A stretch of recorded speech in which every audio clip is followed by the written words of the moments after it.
Hey, what's up, guys?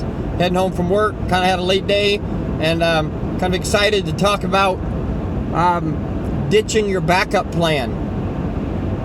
So I've just been thinking about all the times in my life that I've wanted to achieve something, that I wanted to do something, overcome something, and all the times when I was thinking, why have I tried so many times? And it seems like it's the same thing over and over. I'm 39. I can't tell you how many times I've been in the gym and wanted to achieve something, and for some reason I ended up back, square one. When I was trying to get sober, so many times I truly wanted to get sober. It applies in a lot of places, and I begin to realize that I always had a backup plan. I always had a plan B. Now, sometimes in life and finances and some places like that, you need to be smart. You need to have a backup plan. But I'm not talking about that. I'm talking about when you want something you've been trying to accomplish for a long time, what has been keeping you from it? And there's a lot of variables, but one of the things for me was that I had a backup plan. When I was getting sober, if I could have just removed the fact that nothing was going to stop me, that, maybe I can use one more time, I'll get on Suboxone, I'll just drink, or I'll just use on, holidays, whatever it was. And most of that wasn't even conscious. A lot of that was a subconscious thought process that I was using, and it was to keep myself from pain. So we're designed to avoid pain. We're designed to be comfortable. We aren't naturally good at using discipline. We're not naturally good at putting the hammer down and no matter what, just sticking to a plan. It's a lot easier to deviate and go the easy route. That's just how we're created. But you got to buck that. You got to come against the easy, and you got to set your heart to discipline and know it's going to take hard work to achieve something. So take away your plan B, okay? If you really want something, make a conscious decision to say, this is what I want. This is not what I'm going to achieve. I'm not settling for anything else. And your subconscious mind will be, a lot of that space and noise will be freed up to start focusing and thinking on where you're going and what you're trying to achieve. There's so much of us as humans, there's so much in our minds and in the processes of our thinking processes that we are looking for the easy way out, or our mind will come up with a reason or excuse, and it sounds like a reason about why we shouldn't.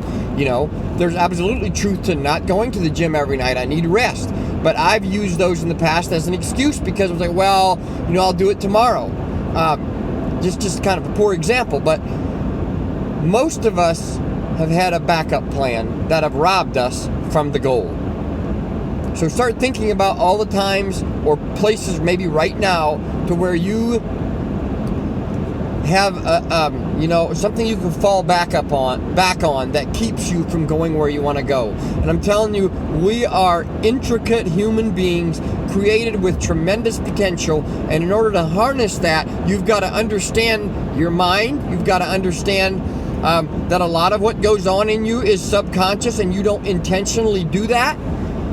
And when you take away some of those options and you make commitments to yourself, hard commitments, that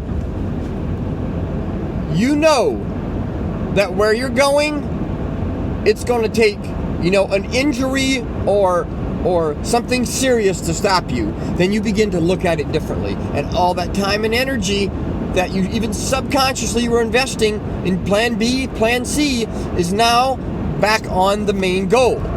I can look back and, I think about this a lot in relationships, how I used to, be willing to settle because it was just a thought in my mind. You always heard, people aren't perfect and you're never going to find the perfect person. And, all those things being true, if I had a goal and ideas of what I wanted, I shouldn't deviate from them just because I've been single for a long time. And who knows what could have happened if I would have stayed with just stuck it out a little bit while longer. What missed opportunities did I have because of that? So look at your life, and maybe, there's things that right now that you have set up in your mind and excuses that can come in, and if they're there and you have a plan B, when those thoughts come, you won't even recognize them as something that's trying to rob you or is keeping you from putting your time and energy into where you're wanting to go. If you want to get sober, Set your mind to it. Make a commitment. You and your family and friends. And stick with it. Because you will come up with a reason or excuse not to do it if you don't take those away before you start. Good luck, guys. Have a good night.